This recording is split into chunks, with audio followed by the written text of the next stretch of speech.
My name is Lena Brooks.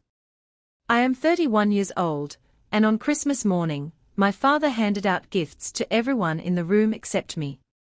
He stood in front of the tree like some cheerful king, smiling as if generosity was something he alone controlled. The lights reflected off the ornaments, and the room smelled like cinnamon and pine, warm and inviting, if you were one of them. My mother, Caroline Brooks, unwrapped a gold bracelet, her eyes lighting up in quiet satisfaction. My younger sister, Maya, didn't even try to hide her excitement when she saw the Cartier box in her hands. She laughed before opening it, already certain it would be expensive. It was. Even Maya's fiancé, Ethan, received a gift, a polished leather watch case with his initials stamped into it like he had always belonged here. I sat there with my coffee slowly going cold between my fingers, waiting. For my name. For a glance. For anything.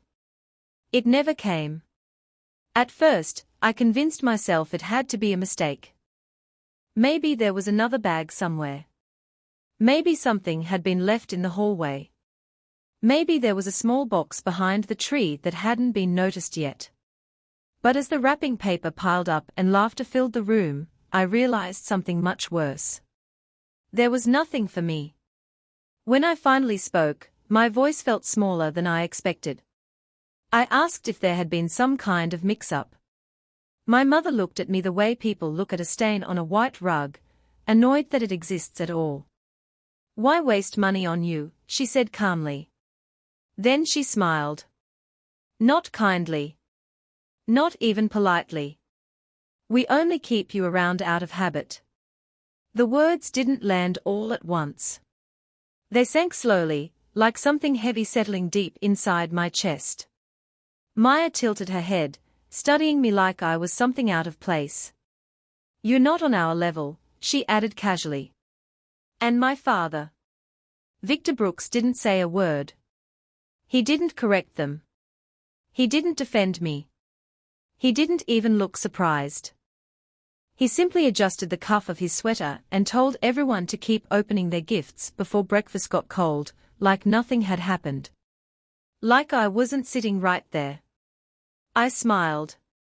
Not because I was happy, but because sometimes smiling is the last bit of dignity you can hold onto when people are trying to erase you in your own home. I stood up quietly, placed my untouched coffee on the table, and walked out.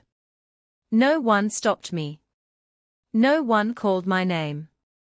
The door closed behind me with a soft click, but it sounded louder in my head, like something final. Like something ending. I didn't cry. Not then. Because deep down, I already understood something I had been avoiding for years. This wasn't new. This wasn't a mistake. This was who they were. And maybe, it was time I stopped pretending otherwise. I didn't cry when I left that morning. Instead, I drove.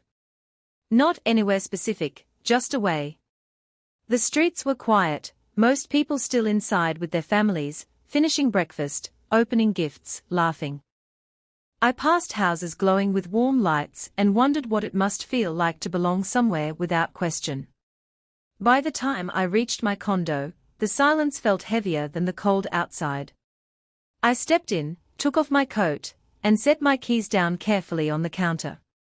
Everything was exactly as I had left it, clean, still, predictable. Unlike my family. I made myself a cup of tea, more out of habit than desire, and sat at the kitchen counter staring into nothing. That's when it hit me. Not the pain, I already knew that. The clarity.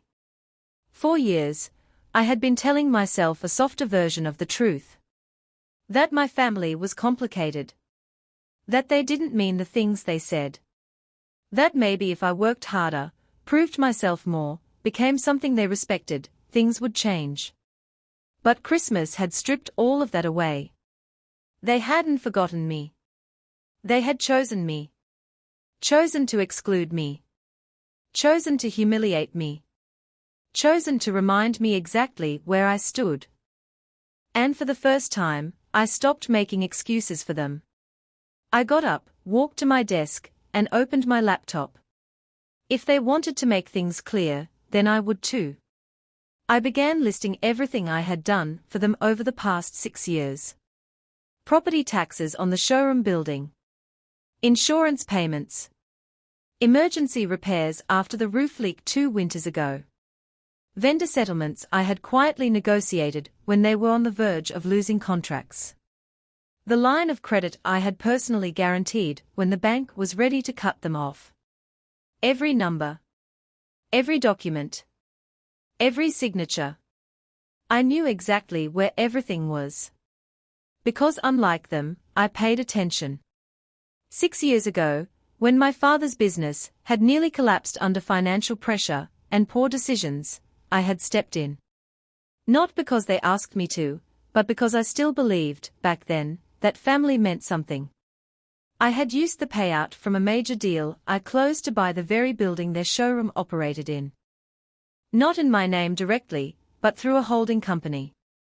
Quietly. Legally. Completely. I cleared their debts. Stabilized their operations. Negotiated better terms with vendors. And most importantly, I kept them afloat. And what did they think I did? Paperwork. Just paperwork. I almost laughed at that. They had spent years dismissing me, minimizing me, treating me like I was insignificant, while standing on a foundation I had built. And they never once bothered to understand it. I printed everything. The deed. The loan agreements. The financial records. All of it. Then I picked up my phone and called my attorney. Not the family lawyer. Mine. By the time I finished explaining, there was a pause on the other end of the line. Then she said, calmly, "Are you ready to act on this?" I looked around my quiet condo, at the life I had built without them. And for the first time, I didn't hesitate. Yes, I said. Because if they wanted to treat me like I didn't belong, then maybe it was time they learned what it really meant to lose me by Monday morning. Everything was in motion. My attorney didn't waste time. She took everything I had given her, every document, every record, every detail, and turned it into something clean, precise, and impossible to ignore. That's what good lawyers do. They take emotion and translate it into consequences. Effective immediately, my personal guarantee on their inventory credit line was withdrawn. Effective immediately, their preferential month-to-month occupancy of the showroom building would terminate in 30 days. Effective immediately, any use of the business name without my written authorization would expose them to legal action. And from that point forward, all communication would go through legal counsel. No more calls. No more assumptions. No more silence. Just facts. When my attorney read it back to me, it sounded almost unreal. Not because it wasn't true, but because I had allowed things to go on for so long without enforcing any of it. I had given them time. Respect. Grace. They had mistaken all of it for weakness. Before we finalized the package, I made one unusual request. I want the documents placed inside a white gift box, I said. There was a short pause on the call. Then my attorney let out a quiet laugh, like she thought I was joking. I wasn't.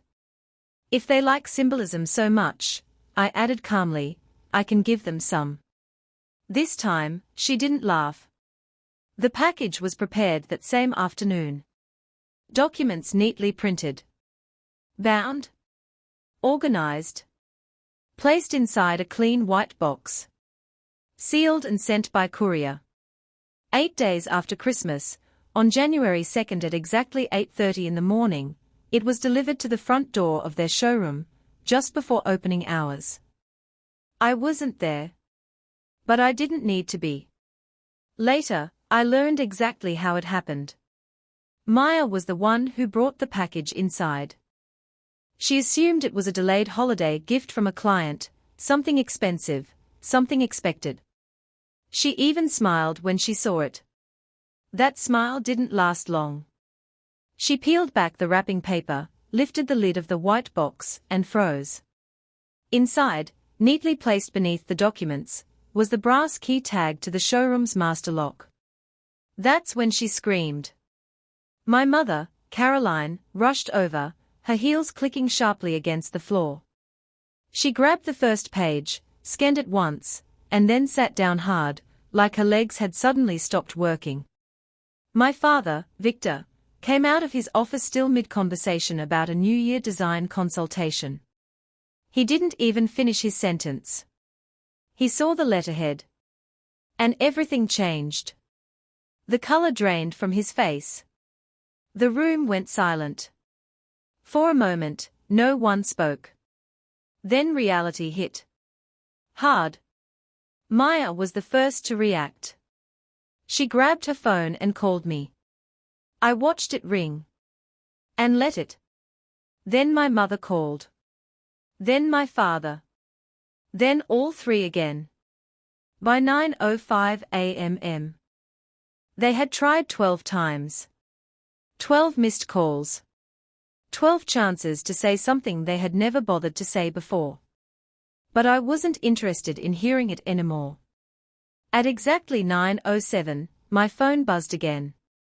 This time, it wasn't them. It was my attorney. Delivery confirmed, her message read. Signed and received. I stared at the screen for a moment. Then set my phone down. For the first time in years, the silence didn't feel heavy. It felt earned. The first voicemail came from my father. His voice was tight, controlled in that way people try to sound calm when panic is already setting in. Lena, pick up. There has to be some misunderstanding. I let it play to the end without reacting. 3 minutes later, another one. This is unacceptable. Call me immediately. Then my mother. Her tone wasn't soft this time, it was cold, sharp, trembling just beneath the surface. You are not doing this over Christmas. I almost laughed at that. Over Christmas. As if everything that led to this moment could be reduced to one morning. Then came Maya. Her voice had changed the most. The same confidence, the same superiority, but now laced with urgency. Lena, if this is some kind of stunt, it's not funny. We have clients coming in. Ethan is here. Dad is losing it. Call me back. I didn't. Instead, I listened to each message once, saved them, and forwarded everything to my attorney. By noon, my father had switched from calling to texting. The message was exactly what I expected. He said the building couldn't possibly belong to me because he had built the business. I stared at that sentence longer than I should have. Because that had always been his belief. That building a business meant owning everything connected to it. That effort automatically translated into control. That assumption had worked for him. Because no one had ever forced him to read the details. I replied with 5 words. Read the documents more carefully. Then I blocked his number. Within an hour, the fallout had started. Maya posted a quote on her Instagram story about betrayal. My mother began calling extended family, shaping the narrative before anyone could ask questions. By evening, my phone lit up with messages from relatives I hadn't heard from in months. An aunt asking if everything was okay. A cousin telling me I had gone too far. A family friend from church asking if I was really willing to destroy my father's livelihood over hurt feelings. Hurt feelings. I read that phrase twice. It was almost impressive how easily people reduced years of quiet support, financial risk, and constant dismissal into something so small. So convenient. What do you call it when people take everything from you, your time, your money, your protection, and still make sure you know you are beneath them? Because hurt feelings didn't come close. The next morning, they showed up at my door. Of course they did. Boundaries had never meant much to my family. I opened the door and found all four of them standing there. My father, Victor, wearing an overcoat he hadn't even buttoned properly, like he had rushed out without thinking. My mother, Caroline, with that familiar tight smile, the one she used when she was about to say something cruel in a polite tone. Maya stood beside her, arms crossed, eyes sharp with anger. And behind them, slightly out of place, was Ethan. He looked different. Less certain. Like he was starting to realize the version of this family he had been shown might not be the real one. My father didn't wait to be invited in. "There's been enough of this," he said, stepping forward. "We need to resolve this like adults." I leaned against the door frame, calm. "Which adults?" I asked quietly. The question landed harder than I expected. Because the last time I had seen him, he stood in a room full of people, handing out gifts. While his own daughter sat there with nothing. And called that normal. My mother stepped in before my father could respond. "Lena, you're turning a small family misunderstanding into a full business attack," she said, her voice controlled but sharp underneath. I looked at her steadily. "A misunderstanding?" I repeated. "Which part was misunderstood? The part where you said I wasn't worth spending money on, or the part where you said you only keep me around out of habit?" For a second, she didn't answer. Maya rolled her eyes, already irritated. "Here we go," she muttered. "You're always so dramatic." There it was again. Dramatic. Sensitive. Words people use when they don't want to admit they've crossed a line. "It was a joke," Maya continued. "Christmas got tense, and you just overreacted like always." I almost smiled. Because nothing reveals someone faster than the way they rewrite events to protect themselves. "A joke?" I said calmly. "Interesting. I must have missed the part where anyone laughed." My father exhaled sharply, clearly losing patience. "This isn't about Christmas," he said. "This is about you trying to control something you don't understand." That made me straighten slightly. "Really?" I said. "Because from where I'm standing, it looks like I understand it perfectly." There was a pause. I could see it then, the shift in his expression. The moment where confidence started to crack. I stepped aside just enough to open the door wider, but didn't invite them in. "If you're here to talk," I said, "then talk." They stepped inside, one by one, like they still expected this to go their way. Ethan lingered near the doorway, quiet, watching everything carefully. My father moved into the living room and turned to face me. "We can fix this," he said, lowering his voice like that would make it more reasonable. "Whatever you think you've done here, it doesn't have to go this far." I crossed my arms lightly. "It already has." My mother tried a different approach. Her expression softened, but it didn't reach her eyes. "You're humiliating the family," she said. "People are already talking. Clients will ask questions. Do you understand what this does to us?" I held her gaze. "Do you understand what you did to me?" I asked quietly. She didn't answer. Maya stepped forward, frustration boiling over now. "This isn't about you," she snapped. "You're just jealous because you've never been the face of anything. Not the business, not the family, nothing." The room went still. And just like that, everything made sense. It wasn't about money. It wasn't even about the gifts. It was about status. About who mattered more. About who got to stand in the spotlight, and who stayed invisible. I looked at her calmly. "Do you even know whose guarantee kept your business running this quarter?" I asked. She blinked. "What are you talking about? Dad handles all that." I turned my eyes to my father. "Did you tell her?" I asked. He didn't answer. He didn't need to. Maya's expression shifted, confusion, then something closer to fear. Ethan finally spoke, his voice uncertain. Wait, what guarantee? No one answered him. My father stepped closer to me, lowering his voice again. This is temporary, he said quickly. We can handle this privately. You don't need to involve lawyers or make it public. I shook my head slowly. No, I said. You don't get to keep it private anymore. For years, everything had been hidden. Minimized. Ignored. But not this time. This time, they didn't control the story. And for the first time, they knew it. The room went quiet, heavy with the tension I had carried alone for years. My father, Victor, looked around, realizing he no longer held the leverage he thought came naturally with his position at the head of the family. His voice, usually confident and commanding, trembled slightly. Lena, he said carefully, you don't understand. We built this business together. Everything you think you've done, everything, was part of a plan we all contributed to.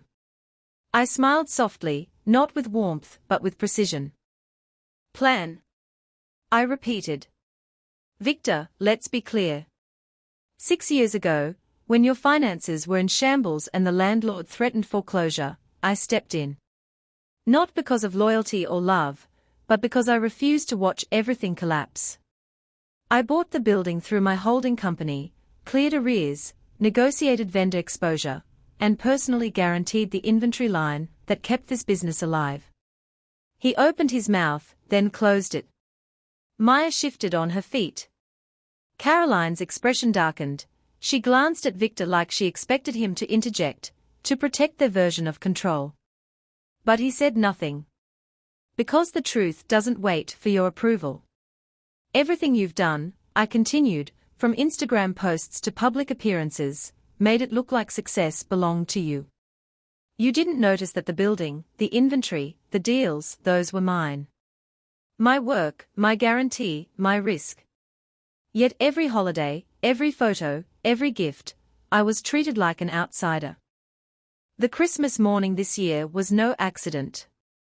It was the first time you didn't even bother to pretend I belonged. Caroline's face twitched. Maya looked pale. Ethan just stood there, blinking, trying to make sense of a reality he had never seen. I stepped forward, holding the white gift box. Inside were the documents proving ownership, the withdrawal of guarantees, the trademark registration. Every year, I said, you laughed at me, cropped me out, corrected me, ignored me. And every year, I protected you. I kept the lights on, literally and figuratively. And now, I placed the box on the table, exactly where Maya would see it. Now, I'm done protecting illusions. Maya's hands trembled. This can't be real, she whispered. It is, I said simply. And because it's real, it's no longer negotiable. All communications will go through counsel. Any use of the brand without authorization, any attempt to claim ownership, is now subject to legal action. You will follow the terms outlined here.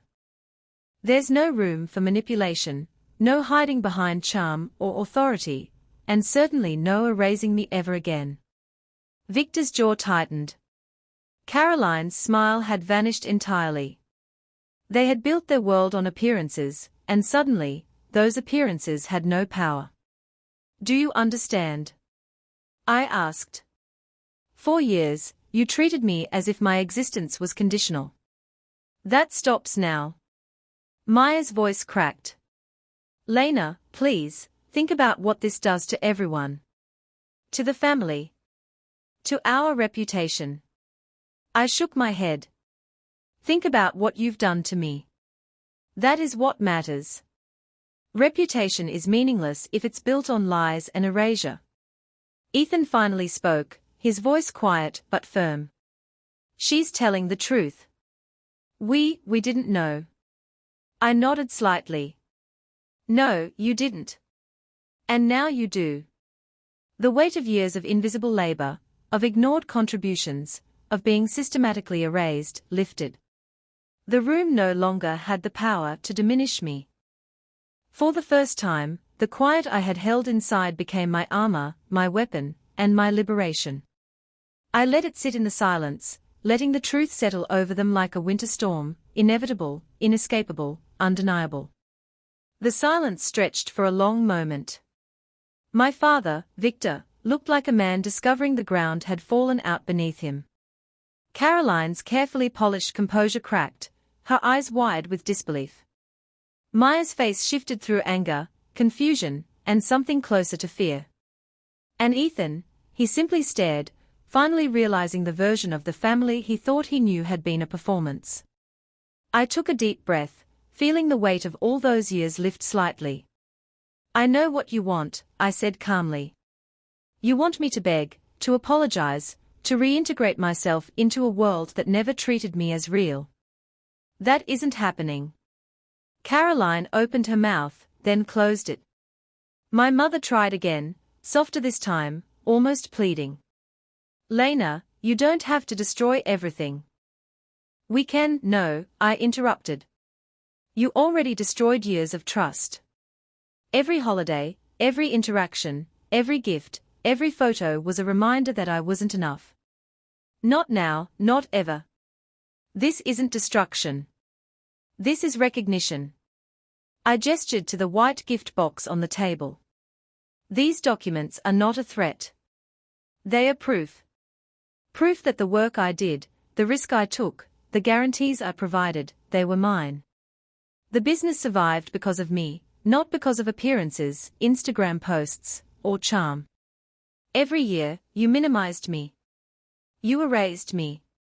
Today, you see what happens when erasure is no longer possible. Victor's voice was low, almost a whisper. We can work something out. You don't have to go this far. I already went this far, years ago, I said, by protecting you when it wasn't my responsibility. By paying for your mistakes and covering for your mismanagement. I've been the quiet fixer, the invisible support, the one you never acknowledged. This is the first time I am visible. I am not going back. Maya's hands shook. You're cruel, she said. I shook my head. No. You're cruel. You taught me the meaning of cruel. You laughed at my efforts, dismissed my contributions, and told me I wasn't worth the money, the time, or even the courtesy of recognition. I am not cruel.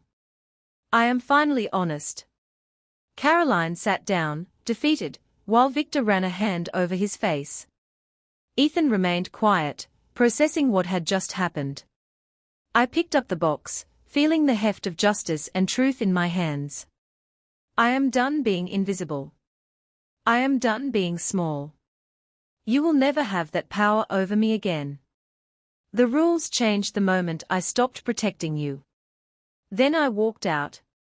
Not angrily, not vindictively, but deliberately. The quiet confidence I had cultivated over years of restraint carried me. I knew they would panic, I knew the calls would come, the texts, the attempts to manipulate, but I would not answer. Not today, not tomorrow. I had reclaimed my power. Weeks later, the building sold. The brand, the legacy, the reputation they clung to so desperately, they were no longer leverage against me.